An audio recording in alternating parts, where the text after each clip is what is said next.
Naisip niyo na ba, kailangan ba talaga ng mga extrovert ang tahimik na lugar? Alam ko, ang sabi ng karamihan, ang mga extrovert ay masaya sa maraming tao, laging naghahanap ng bagong kausap o party. Pero ito ang totoo, lahat ng tao, kasama na ang mga extrovert, ay kailangan minsan ng pahinga. Linawin natin, nagre-recharge ang mga extrovert sa pakikipag-ugnayan sa iba, tama. Pero ang ingay na tuloy-tuloy, parang iniiwan mong nakasaksak ang cellphone mo buong araw. Puno nga ang baterya, pero nag-overheat naman.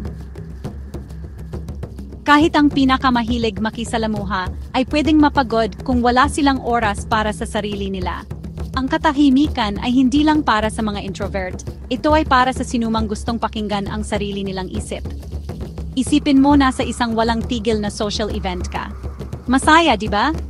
Ngayon, isipin mo rin ang event na iyon pero hindi ito natatapos.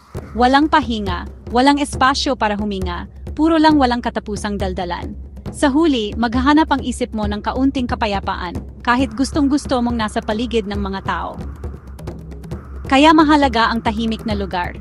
Ito ay pagkakataon para magmuni-muni, mag-recenter, at magpakita ng kaunting kabaitan sa sarili.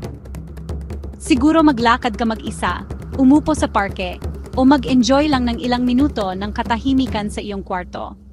Hindi ibig sabihin nito na nagiging introvert ka. Ibig sabihin nito, tao ka. Kaya kung ikaw ay isang extrovert at naramdaman mong kailangan mo ng kaunting katahimikan, huwag mong labanan. Yakapin mo. Ang mental wellness mo ay nakasalalay sa balance, hindi lang sa ingay. Ikaw ang magdedesisyon kung ano ang nagre-recharge sa iyo. Minsan ito ay maraming tao, minsan ito ay kapayapaan. At ayos lang iyon. Salamat sa pakikinig. Tandaan, ayos lang na maghanap ng katahimikan, kahit sino ka pa.